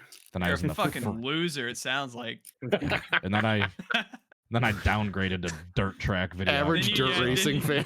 Then you downgraded to a fucking Kyle Larson fan. You fucking idiot. Oh my god! Keep talking to see what other kind of things start moving around in your house by themselves. He's changing his name to Kyle Blaney now, right? Yeah, because Ryan Blaney fucking owns him. He's his father. Wash your fucking hands. That got the silence it deserves. Shut up. Yeah, that was. I had to break the silence with my button. That was tough. Passed your talentless driver for a cup title at Phoenix, and you were there in person, and you spent thousands of dollars to go watch. Fan mail. Dude, I didn't just do that. I went to the Breaking Bad house. Dude. All right. I saw a World Series game. I went to the Grand Canyon. The score. Suck my dick. Yeah, and you didn't tell us about any of it. We were dying to listen for a week. Oh yeah, that's right. I never. If told you went to the guys. Grand Canyon or a World Series game, send us an email. ShrimpHoursPresents@gmail.com. You can also send other questions, comments, or concerns, or things you want us to read on the show. It was a 9-pack. There was no getting through on that night anyway. Yeah, especially with Gabe Wood. It's not happening. Yeah, we had Gabe Wood. We had Caleb cracked out after a Blaney championship. There was tons of tism in there that night. I'm gonna open up fan mail first of all. The more dudes we have. Can we get a 10-pack? Ben Branscombe sent an email last week on Monday afternoon and said he attached an image and fucking forgot to attach an image. And the next morning, after we recorded the podcast, he sent in an image featuring a shopping cart in the middle of a housing fucking parking lot. Like, this is not a store, is what I'm getting at. So thank you. All right. The first actual email. Did we read this one last week? No, we didn't. Caleb, did you open this email at some point? Probably. Maybe I did. This one comes in from Mr. Ass. You're supposed to be proofreading these, DT. I literally stopped doing that on episode like 10. Oh. Mr. Ass says, I checked out the RCR museum and it was pretty cool. My favorite part was Ty Dillon's Arca car because it was wonky as fuck. And yeah, it's it's super wonky. This, I don't know what year this was. When was Ty Dillon winning in Arca? 2010, 2011. Yeah, so this is like super late Gen 4 where they're all just like, completely twisted up. All Twisted Sister. It's how they all are. There's those pictures of Harvick and Gordon at Indy that are. Dude, those Hoosier wings and those old Arca cars, I always thought were really stupid. Was never a fan. Anyway, it's so crazy how good that looks. Like, that car is just peak race car, and it's a fucking. I love that there's just car. like there's a Dale like Lumina in the background. Like, that's not the point of conversation here. We're looking at a Ty Dillon Arca car. Hell yeah. Dale Lumina sitting back there. No. Yeah, not important. I appreciate that. Thanks for the pictures. Jack sent another email. He says, sliding into the inbox once again. Hello, Shrimps. I'm back, and I hope to write in more often. Get your booze and goddammits out of the way. God damn it. First of all, welcome back, Core. I love Core. I will buy the shirt. I want a Big Fan Esports shirt, too. I want to make one, but I don't want to make one that's just the logo, so I'll have to draw some shit. It'll take a bit. But I do want to make one of those. Anyway, I've acquired a Ross Chastain Hail Melon diecast, which brings me to this week's question. What are your favorite sports calls? I don't care if it's Mike Joyer, Alan Bestwick, or Vince Welsh. No one's saying that. I love to make fun of commentators and also listen to their best moments, as I want to be a commentator one day. Anyway, thanks for the podcast. Y'all are awesome. See you, Shrimps. From Jack. What was that Gus Johnson call? It was like, "Oh, Stokely going down the sideline," and then he's just like going ham, like his voice is cracking, and he's just like on it. Yeah, dude.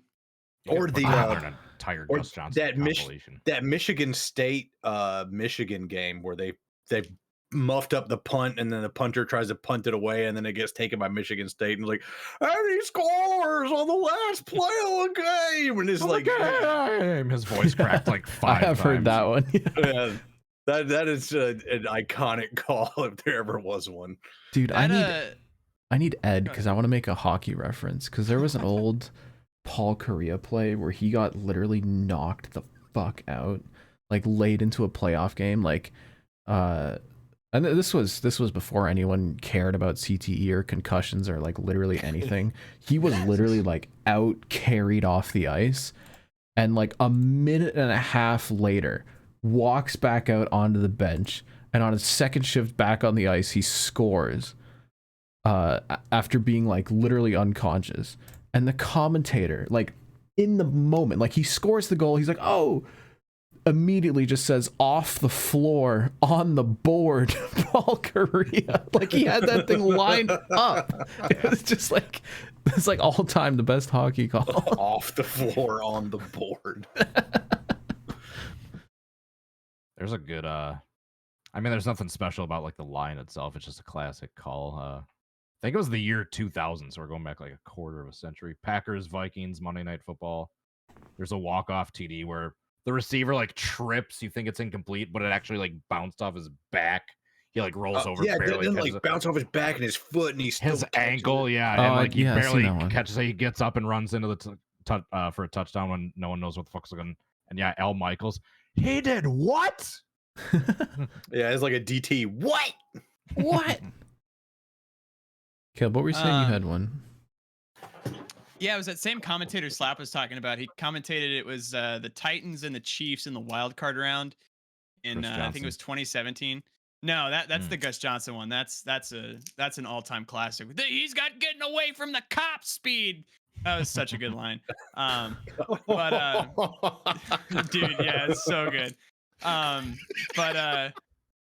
Yeah, it was the Chiefs. It did a pick six on Tennessee, and his call to it was the same like voice cracky where he's like, the all-time scorer in the history of the Chiefs, the all-time leading tackler in the history of the Chiefs. Yeah, dude, yeah. It's so terrible. It's like one of the worst calls in history. It's got to be. But my favorite football call ever has to be the Minneapolis Miracle when Diggs took it to the house. Joe Buck on because it's the one time Joe Buck has ever gotten excited ever, and like the amount of energy it has in it is like, holy fuck. The crowd, the entire stadium pops. Diggs literally in the end zone, like does like the Jesus, takes off his helmet and just stands there, and the entire team like swarms him. Such a good moment. It's that so one good. trainer and then, comes up and NASCAR, like body slams him like a full running sprint. NASCAR has got to be best to the Dale Jr. Pepsi 400 win call. Gotta be classic. If I could add like one more football call in, I was watching NFL Films top 10 plays with a name, and one of them was the Holy Roller, where Ken Stabler just like intentionally fumbles the ball and it gets kicked around all the way into the end zone. And it's like at the end of the game, and the Raiders score over the Chargers, and the commentator, I've heard his voice before. They commentated games back in the 70s, but he's talking about John Madden coming out on the field. He's like, John Madden coming out. He wants to know if it's real. Yes, it's real. Get your big butt out of here. You won. Yes, I've heard that one. I've got one more little hockey one from an old Dallas Stars clip, which I've talked about before. I don't know if it was on the podcast or not. But Jamie Benn and Jordy Benn, the fucking Benn brothers, used to play for Dallas, and there's one insane play where Jordy Benn passes it, like threads it all the way up the ice to Jamie Benn, who just nails it in the net. And I think the color commentator calls it double penetration. It's one of those clips that's lived in my head for years. double penetration. God, we need that with Ben on the podcast. It needs to be the podcast name next time Ben's on here. We need to get another guy named Ben. We need new Ben. Anyway, thanks for the email, Jack. You got one more? one final Damn, note. this is a great email. Yeah, no. My all-time favorite commentator, somebody who like he gets love, but he doesn't get, I feel like the right amount of love, is Jim Nance for CBS. Whenever, dude, he had a really good one. NFL history was broken last week. It was Cowboys corner right now just broke the amount of record for pick sixes in a season ever. So keep in mind, he has 6 interceptions returned for a touchdown this year alone. And we're like For 2/3 of the way through the season. Yeah, for reference, Deion Sanders, like one of the best corners all time. Deion Sanders had 9 pick sixes his entire NFL career, and this dude has gotten he's 3 short of that already. But he had a great call, I never heard of like this to guy. the touchdown. Deron Bland, yeah, I think he's a 2nd-year player. His name's Bland. Yeah, I'm just saying, I know every Dion pick six of like ever. Like he's high stepping at the 50, he's dancing on him like dude. He's blowing big leads to cupcake opponents in college football games. Shut up! Don't talk about Colorado. But yeah, Jim Nance on those calls, like just absolutely electric. Every time they put him on the AFC Championship game for the game that decides like who represents the AFC in the Super Bowl. Every year it comes down to like the very end of it, and every year it's like a banger call. Like Cincinnati when they won, they picked off Mahomes, and Nance's call for that is great. I think when the Chiefs almost beat Brady one year, was also like a fantastic call. Yeah, but Jim Nance, shout out, man. He is so good. He's so good. All right. Next email comes in. Oh, this is the one from Doggo that I was talking about earlier. How many emails do we have this week, by the way? Damn, Cody wants to go to No, bed. I was just asking because before you start up the music There's and 5 catch me more. off guard, I want to make sure we don't 5 more. miss the videos that I posted. He's like got 4 a weeks bit. ago. That's fair. Okay, Doggo said shrimps on that Lethal Company game would feed families. I'm just saying. He's got a point. Yeah, probably. Could put some videos. He says, I've been seeing the shorts and compilations you guys are putting out, and I'm praying y'all cheat the algorithm and one just catches fire. We're going mainstream for real. Appreciate it, Doggo. We're making we the drive-through with this one. He says, shout out Rusty for turning me on to Dead Space when he was on Callisto Protocol a while back. The remastered version is on Game Pass and is a certified banger and an actually good, worthwhile remaster. Give me the Dead Space 2 version now. As for my question, what's the funniest or most insane pet-related story y'all can think of? I'd be shocked if this question wasn't asked already, but I'm giving it a shot anyway. P.S. That police rant last week was based. LMAO, y'all get it. Thanks, Doggo. Based as always. Anyway, funny or insane pet-related stories. I never had I one. had a hamster once. This is probably 10, 15 years ago. Whoa. And it was so cute. But as soon as I brought that thing at home, every single night it was on that wheel, just going, foo, foo, just like the buff hamster from Family Guy. Yes, straight. Yes. I'm telling you, man, you got to put a little generator. You can get your internet running on one of those. It's the hamster on steroids. Dude, I shit you not. I swear to God, this thing was planning its escape, not just from the cage, but from the house.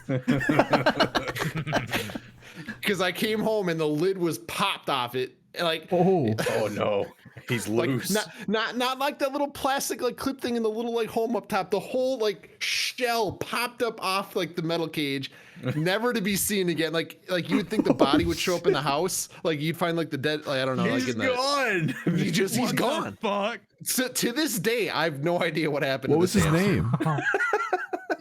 It disappeared. Did he have a name? What was his name? The name doesn't matter. Oh, come on. It was probably something funny. He knows it. He knows the name. Hold on. What's the name? I'm not saying. It can't be that bad, Rusty. Come on.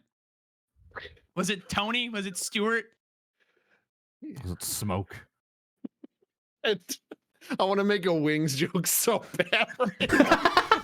No. No, I know enough about that. I know where that's going, and I have some questions. No. I have questions. We'll explain to you that. when you're older, Caleb. All right, Caleb, tell your story. So I'm trying to look for them because I don't know exactly where they were. It used to be right here and right here. Oh boy. I had scars. So Damn, I think I heard one this. time, Oh. yeah, no, Oh. I some of y'all have heard of this, I think, Mhm. but so when I was a baby, like I'm talking like baby, Oh yeah, I have heard this. yeah, so my good old Daddy Hoff was letting me get some crawl time on the floor. He was Appreciate him not for really that. yeah, I don't know what I don't really know the story. I just know what happened. So yeah, he was letting me get like crawl time on the floor. And my dog in the kitchen, she had a food bowl. And this is like a one-story house. Everything's like connected. The kitchen's kind of like the central hub of the house where everything's like connected through. So I crawled into the kitchen, and my dog, she had this bowl, God rest her soul, of like just all this dog kibble. And I guess like me being a literal infant was like, yeah, let's fucking like grab into the dog's food bowl. Like, all right, whatever. This dog, I don't know if she was just like hungry or if she was defensive, but she You don't just, touch dogs when they're eating. I know that. yeah. Yeah. Keep in mind, like literal, like I think I was 3 or 4 months old when this happened. Just bit the fuck out of my face. Like full, like just blood everywhere. From what That explains my a lot. mom, yeah, from what my mom has said, my dad didn't like go to the hospital immediately. He was like trying to like fix it himself, and my mom This got is home. out of a fucking God. TV show. Are you kidding No, yeah, me? Oh my my mom God. got home, and my face is just like blood Falling off. everywhere. Oh my Yeah, god. And she's just like, "What the fuck?" And my dad was trying to like calm me down because I was crying, obviously, like out of my fucking mind because my face got ripped off. But yeah, my mom's Sounds like like, a "Go to Nicolas the Cage hospital movie. right now."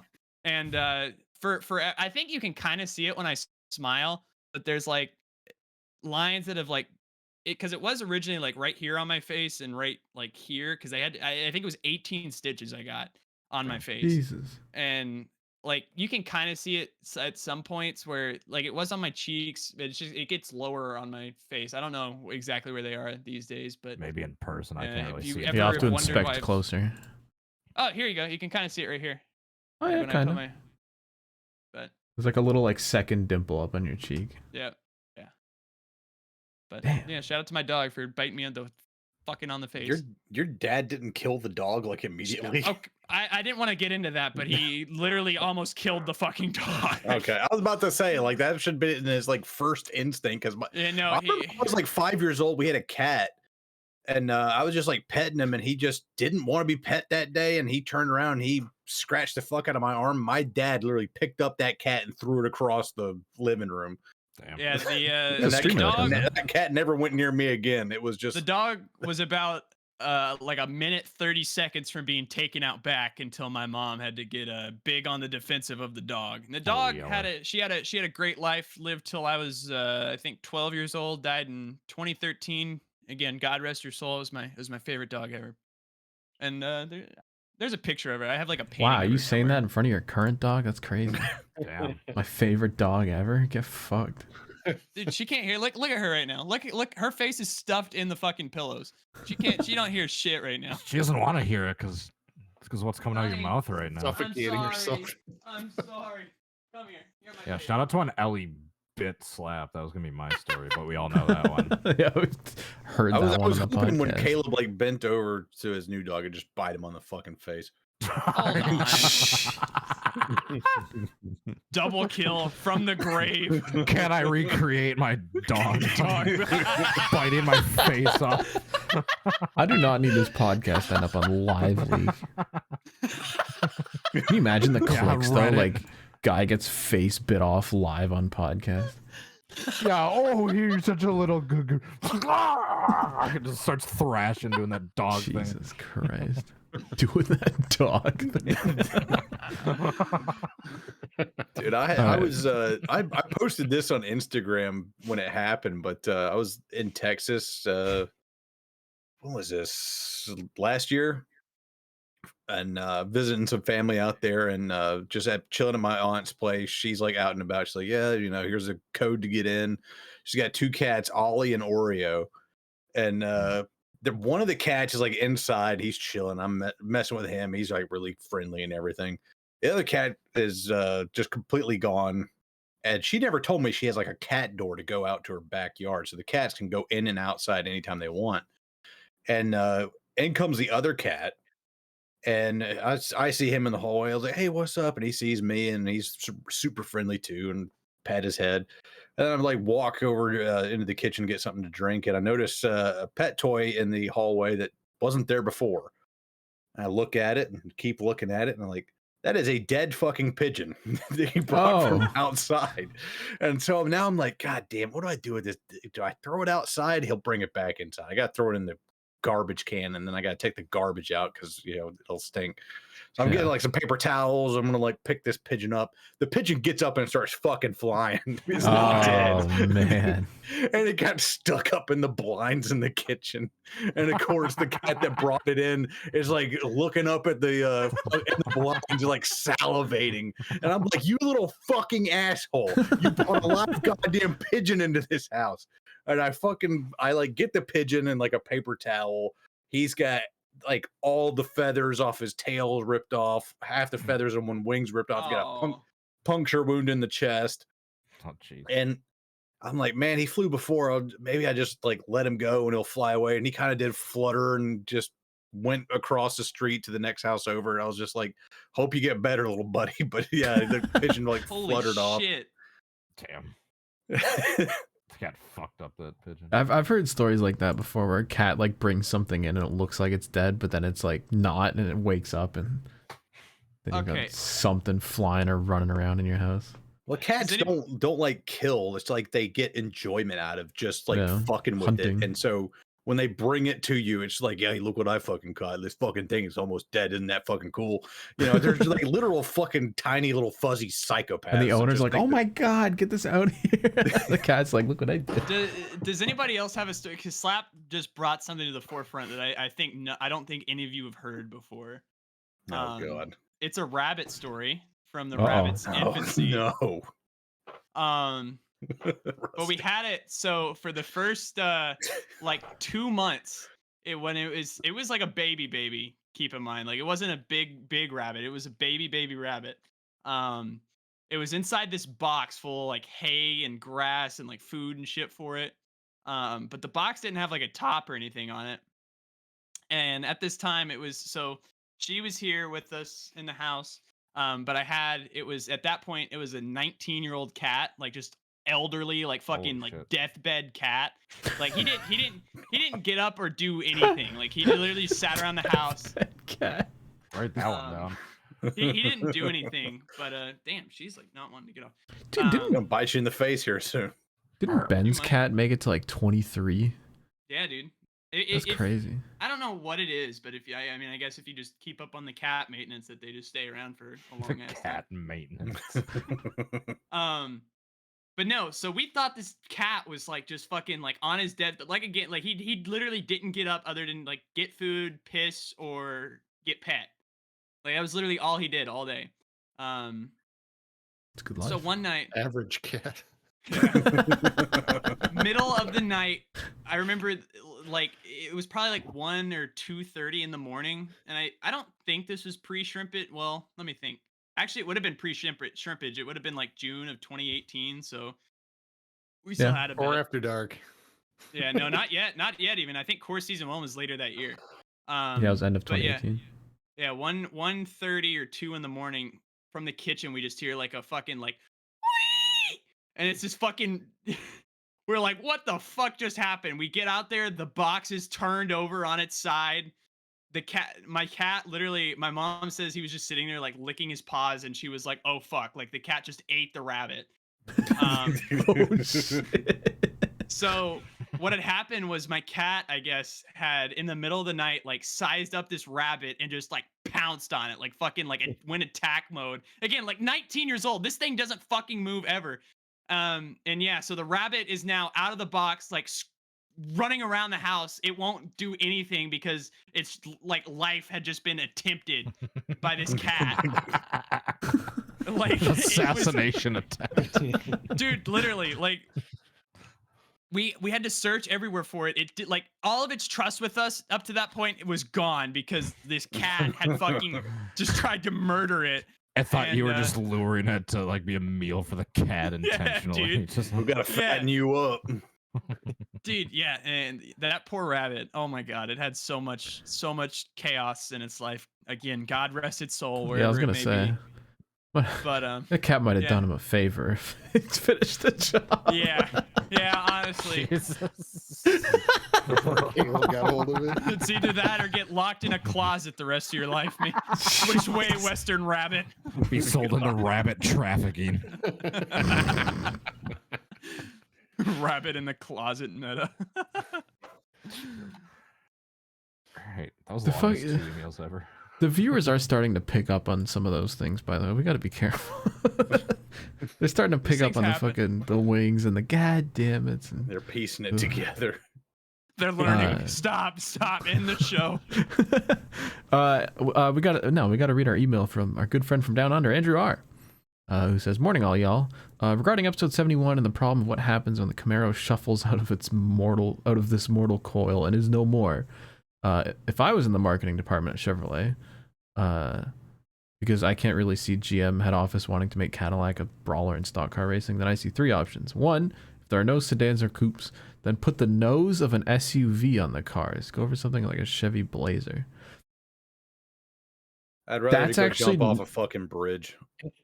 Yes, but that's genuinely not that far off when you think about the Ford Puma that they race in WRC, which is like, it's like a tiny crossover, but they like made it into a car for the rally thing.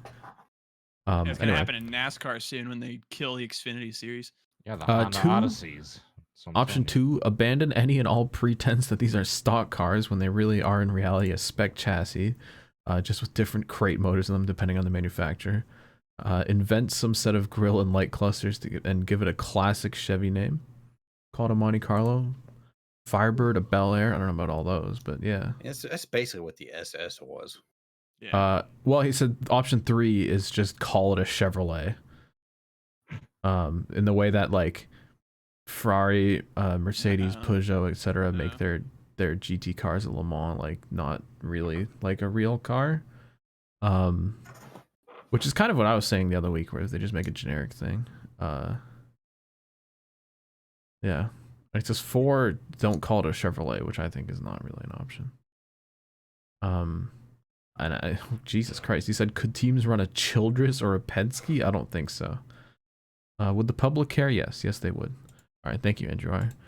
All they're right. just gonna go with fucking generic Chevrolet. The SS But returns. I do like the idea that they bring in another name. Like, even if they don't make a fucking Chevy Monte Carlo, could they call it that? Or no, they would want the identity of trying to sell road their cars current still. branding, yeah. It would be like a Blazer or whatever Well, their like tiny SUV is. Dude, that sounds so bad. I know.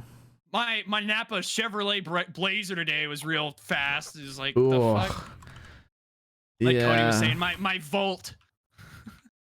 My Volt, my Had a really Prius. fast Prius. Hold on. I'm looking at the Prius today. What are cars that they sell right now? That Chevy sells. Oh, what if they make a Trax or a Trailblazer? A Traverse. Equinox. Dude, The this is Suburban. I want the Chevy Suburban that's series. it. Hold on. Or the That's NASCAR crazy. A Malibu is Cars. right? Yeah, but the Malibu's gonna be dead by the time they have to Holy find something fuck. new. That's insane. That's the hate- only thing in the Dude, cars tab. North American car culture is so bad. It's literally Dude, it's like it's so- SUV like- for the family or a truck for somebody who doesn't use it but just wants to look like they're like a blue collar worker. Yep. Like you don't need a fucking truck. Why are we killing off cars? And Yeah, well, what about single Killing people that travel pedestrians. long distances for fucking work that need good gas mileage? What about us? yeah, or No- just no one cares about us. they're Oh, way just more get a practical. Tesla. But Get a Like, at least- Cybertruck. it's At least because of the Ford, American like, keeps the- regulations. Like the Focus is still around. Like No, it's not. Focus is gone. it Fusion's not? gone. Literally the only car. Literally the only car that Ford makes is the Mustang. That's it. Jesus. Anyway, What about Toyota? They're still doing sedans, they right? do Camry. still make cars, Corollas and Camrys and a few others. Damn. Anyway, Chevy Trax. My Napa parts Chevy Trax was really great this 20K week. for a new SUV? That's not. Yeah, but it's a Chevy. That's like the bare bones. Yeah, I won't have shit in it either. Doesn't even have cruise control like my car. But y'all know how emission standards work here in the U.S., right? Like the bigger your car is, the smaller, the worse number you are allowed to hit. Yep, which is why they just make things bigger, because it's literally cheaper for them. Like, it's cheaper for manufacturers to make and sell massive SUVs that aren't. Yeah, but like all these like European and Japanese companies, they already have like higher emission standards like back home, so they can still hit their number. It's just the American manufacturers don't want to put in the R&D, and they're like literally falling behind. Because it literally, like, you make less money per vehicle if you spend a bunch of time making a sedan that is then more fuel efficient, because that's worse. America doesn't want that. They want everyone's got to friggin' stuff their kids in their Ford Expeditions and F-150s and dude, driving by the fucking wall. It's all scam. Driving by the Walmart here in like Simpsonville, South Carolina is tough, because it's just like these gigantic, gaudy, stupid looking trucks that and they never have anything in the back. They don't even have trailer hitches on them. They don't have a speck of dirt on them. They never hauled anything in their fucking life, and they're lifting them up, putting these big stupid fucking tires on them, and just trying to look like they're a cowboy and a roughneck. I'm just blue collar guy. Like, fuck you, you fucking rich suburbanite pussy. That was half of the kids in our high school that wanted to pretend like they were rednecks, but just were raised in the suburbs. Now they're 40. Now they buy shit. They buy $60,000 trucks. Yep. Don't do anything with them. They get bigger and bigger every fucking year. It's a nightmare to drive in America, because that's all these fuckers drive. They get them bigger, they get them lifted, they fucking get bigger tires. I saw one, I literally saw one in the parking lot. It was like an XL cab, and there were, like you said, not a speck of dirt on it. This dude's not hauling anything. The beds are empty, and the back seats are there to put groceries on when you go grocery shopping on the weekends. And then it's one person sits in the driver's seat. The rest of it's empty, and they go to work every day. The bed volume is the same as it was in the 1990s. You can't even haul more shit with it. No, it's literally smaller. Yeah, have you seen the graphic that they do? Yeah, I'm pulling that up. The cabs have gotten bigger, and you used to be able to fit a full sheet of plywood in like a 80s like F-150 truck, because it had a little cab and a big bed. You can put stuff in it. Now, there was a good top-down view. God damn it, I don't know how to find this. But there's a good picture I saw comparing like F-150 bed sizes over the years. I don't know where this is. I've got this one, which just shows like two trucks, like this is just an old ass Ford and a new one, where you see how much. Wait, what the fuck is this? Hold on. That's not the one I'm thinking of. 52%. I don't know what that means. This is someone trying to argue for trucks. Hey, I pulled up the wrong graphic there. I did. Didn't Slap retweet something where whatever that baby pickup truck was had the same size bed as like the that was like a XL? 1996 Toyota Tacoma versus like a 2022 Toyota Tacoma. I want to. There was such a good like fucking three graphic. times the fucking size, but the bed size is the exact same. Like in general. That's similar to the one I'm this is thinking better. Yeah, this is what I was thinking of. Yeah, it was one like this, but it was with actual pictures that I was thinking of. But yeah, it's just more. It's still one person driving these trucks all the time. Like, maybe they'll have someone in the passenger seats sometimes. But yeah, you literally can't fit a whole thing of plywood in there anymore. Like, no chance. Nope. And even since the 90s, it's gotten smaller. And you can get the like long bed variants too, but then people still get the quad cabs, and then you can't fit in a normal parking space, and you're just killing even more children. I've seen that pedestrian deaths caused by vehicles has reached the same level that it was back in like the 1980s. And I see this all the time where people are like, oh, well, that's because everyone's walking around on their phones, right? And it's like, everywhere else in the world, they're like staying the same, and in America, they're just going up and up. It's a dead giveaway, gang. Bad regulations, bad infrastructure. Why are we such a Neanderthal culture that we see like it gets bigger, so it's better. Like, because of America. Because Americans, by and large, are fucking stupid. I saw a fucking ad the other day that was like, "Let Mother Nature be afraid of you for once." And it was like a Jeep, like Grand Cherokee, like 4-door fucking piece of shit, fucking going through like the woods, and there's like alligators up in the trees. I was like, yeah, because that's what the average person driving a fucking Jeep has to worry about. It's a Jeep thing. I said this months ago, and I'll say this again. If you ever see one of those Jeep trucks, where it has the truck bed, if you ever see one of those with something in the back, please take a picture, because I've yet to see one of those with something in the back. I've seen a lot of them, and they never have anything in the Wrangler. back. Every Jeep Wrangler down here in South Carolina looks the exact same. It's like, oh, can I get a Jeep Wrangler with angry lift kit? eyes? I want angry eyes on my Jeep because I'm a man. I can be able to take the doors off. I was like, oh, daring today, aren't we, sir? That you and every other fucking redneck who peaked in high school wants that. Congratulations. All right. We'll go on. We got 3 more emails to get through still. Holy shit. This has been a damn good fan mail, though. Fuck American car culture. Yeah, it is. It's now a truck culture. Kyle says, hello again. I have 2 questions. The first question I have is an odd one. But would you be interested in a NASCAR plate racing board game I made? All you need is some similarly sized cars. The game uses the length of the cars as spaces, and to make the cards yourself. Apparently they have 1 word on them and they're not that complicated. I would send you the rules and the amount of cards or cars needed. Right, great feedback. Plays car game. This would be great. Trace Rider. Yeah, so he's trying something like that a while ago. Yeah, he's working on his pirate game right now, but he did have a thing in the works. This would also be great if we all didn't live in completely different places. Yeah. So, Yeah. I appreciate it, but yeah, no. We'd have to play it remotely, virtually. Yeah, it wouldn't make sense. Not a board game. Maybe so. Anyway, my second question set is... it up in tabletop. Yeah, tabletop simulator. My second question is, what type of food...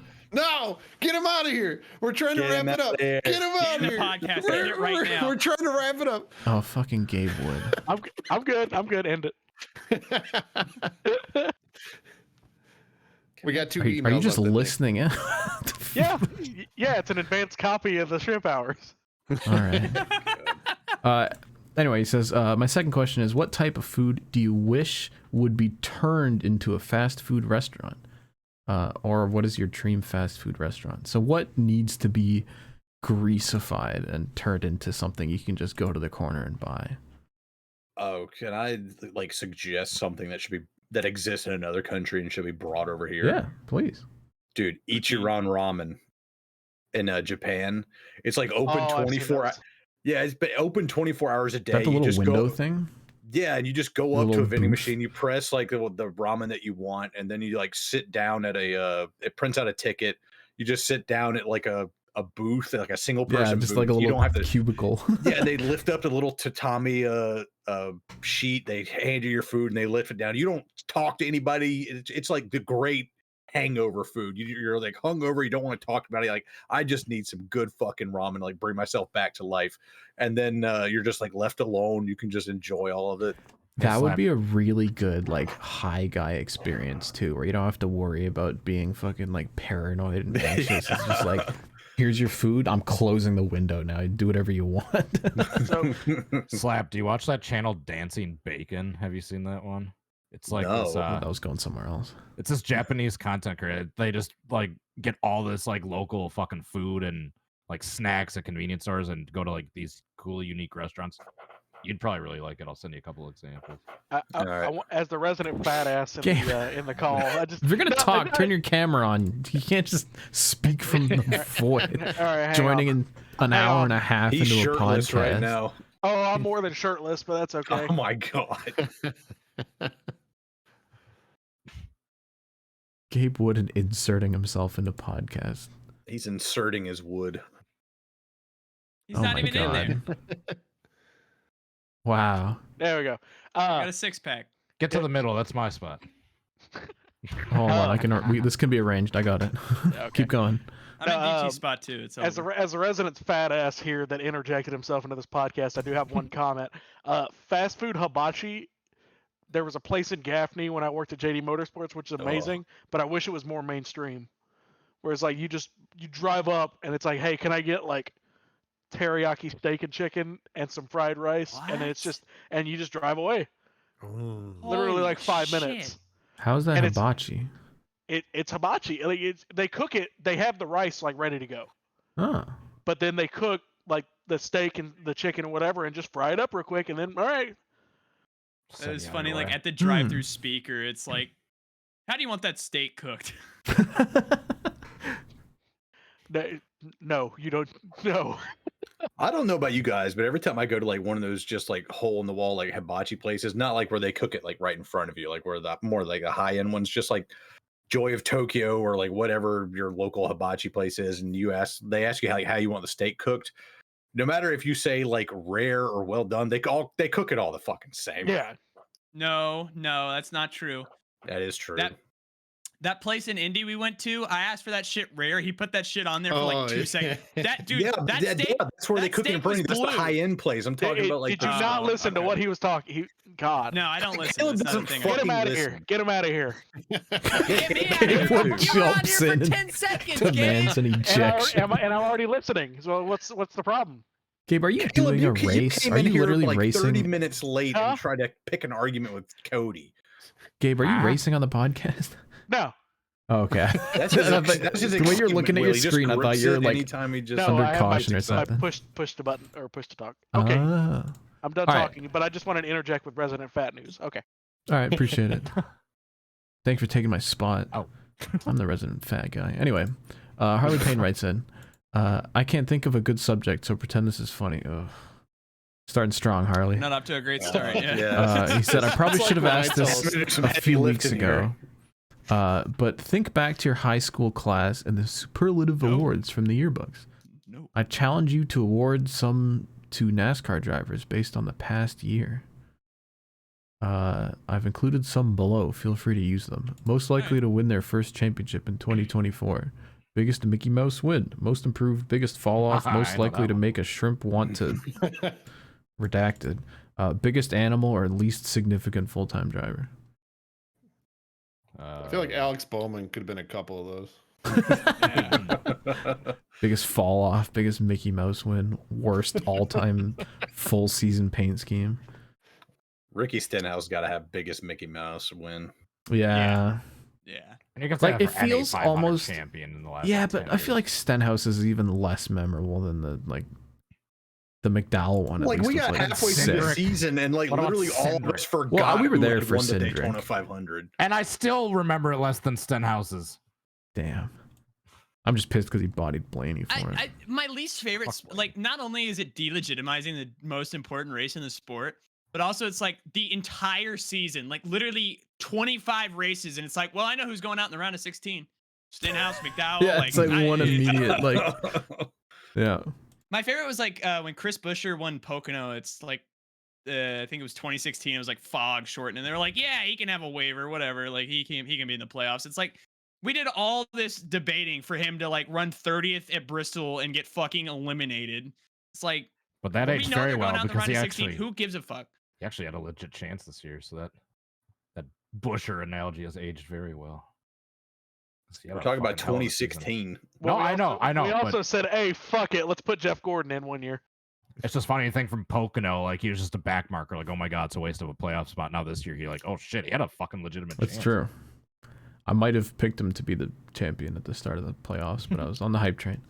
All right. Last email comes in from Nickman, who says, having previously talked about lost media, it feels worth sharing that this past week has uncovered one of the most searched for lost media items out there. What's that? I've actually been on a lost media case. I've watched this, but I didn't know it was lost media. I just saw it randomly recommended to me on YouTube. It was posted 5 days ago and it has 1 million views. And it's the original Shrek animation test from 1995. Was that the one with Chris Farley? It is the one with Chris Farley, who is supposed to be the original voice actor for Shrek. Really? I didn't know that. This test was apparently made when Shrek was supposed to be a dark, edgy, low-budget film. The only reason Mike Myers took over is because Chris Farley OD'd and died. That's the only thing that stopped that from going on. This becomes very obvious in how different Shrek looks in his initial design. Apparently, all it took for it to be found is one of the original workers finding out about the search because one of them had the footage saved somewhere. Someone always has it just shelved, and it's like, oh shit, I'll upload it. My bad. I don't think I can play this. I'll certainly look at it. I haven't seen this. If you get like a still, I'd like to see it. Yeah, that's what I'm gonna get a still of. It looks way different. Shrek's face. I thought I saw this like years ago. Like maybe it's just like test clips that they have. It's on YouTube as the original Shrek test from 1995, and apparently a lot of people have so they originally had. And they originally just had that's horrifying. They had the paper, like the drawings, the concept art with Chris Farley's audio over it to kind of show. Oh yeah, that's what I've seen. Yeah. Which those looked more like Shrek than that does. That's what I'm thinking of. Yeah, that's what I saw. So I think that combo would have worked, but that one would have flopped. That just did not look good. Well, they didn't go with it, and they made a shit ton of money. So. Talking about lost media, you guys remember from 2020 Quibi, that like streaming service that was like the one where it's like only vertical on your phone, and there was like some series you could watch it vertically or horizontally. You know, and they shot everything so it could be watched either way. But when Quibi folded, all of that stuff got lost, and so there's like entire seasons of stuff that have just been yeeted out of existence that are just complete lost media. Damn. All right. There's a channel called Blame It on George that like does a bunch of lost media shit. I've been watching that guy recently. It's a pretty interesting subject. I'm gonna squeeze in.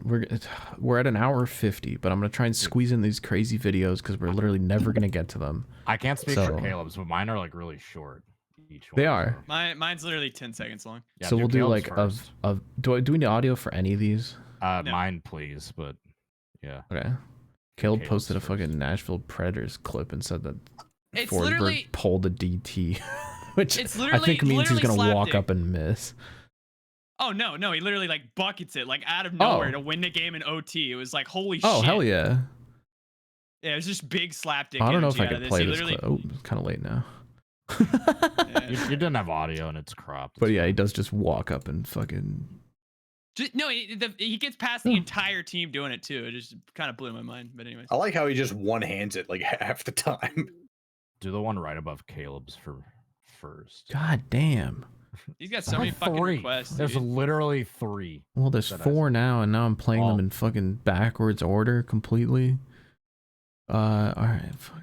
Let me get you this stupid audio. What the fuck is that pickup over there? There's some very interesting vehicles in this frame. This looks like it's in Brazil already. It's definitely. Oh, what the fuck? Oh my god. It's got the snoot. Yeah, his subframe is like not attached to the rest of the car. I told you bastards Concord tried to make a car. God damn. This reminds me of that airplane CGI video that literally, like, when the plane takes off, it just starts flapping its wings, yeah. I feel like this needs to be overlaid with, like, sniffing noises. That thing is fucked. Alright, what the hell is this? What? Am I in the wrong order? Have you do this one last? Yeah. Oh my god. Why is there a chronological order? Hey, who gives a fuck? Because that one's the most funny. I want to end on that one. Alright. We got 2 guys drag racing. There's a friggin' Trans Am and a Fox body. Oh, and he wheel stands it. Yeah. Oh, fuck. Oh, he saved it. This got to be in Florida or some shit. There's a paddle boat lake on the side of this thing where all the water is. Didn't Top Gear film here? It's just NOLA Motorsports Park. Dude, that thing was apparently it's Milan Dragway. Oh, it's in Italy. Dude, the mic's going crazy. Very Italian setting. Yeah, I don't know how he didn't die. He literally wheel stands it, crosses the entire other lane, and barely kisses the wall. Damn. All right. Last clip. All right. This isn't funny. Chinese people in a Pepsi bottle. You gonna kick this thing open? Oh! That shit is broken. He like yells at her afterward. I don't speak Mandarin, but I know what he yelled. It's like, why the fuck you drop that? He called her stupid, and she said she got scared. Is your translation? Right. You understand it, damn. Yeah, He knows Mandarin. I do. What are you, trilingual? Oh my god. That noise. Was the plan? I guess was he was gonna pop this bottle, but she fucks it in him. Like what? Just immediately drops it. Look at his face, dude. Oh my god. Like, I don't know what he's too upset about, because that was gonna hurt either way. It was. It's true. But I made a glorious sound. Holy shit. That's a great noise. All right. This sounds like the pipe hitting the I was about to say the concrete. pipe That did hitting sound the like a concrete. Do not. I'm gonna. You will get sound privileges banned. You've already. Damn. People are gonna leave. I mean, they've already left. No one's watching this. That was Shrimp Hour 72. Have we What's broken the the name? record yet? No. Damn. I Unless. think we got like 20 minutes to go, I think. No, we got like 3, and we're not going through them. This episode is either called The Dick Amoeba or Allegedly Blasted. Allegedly blasted. I liked yeah, Biohazard Wasteland. That was my pick. I'm a big fan of Allegedly Blast. I gotta vote that one as well. I gotta put that as my Facebook status. What are you talking about? All right, tune in never. Can they still hear us? Yeah. Oh my. God, it's banned. Ban it. Ban it.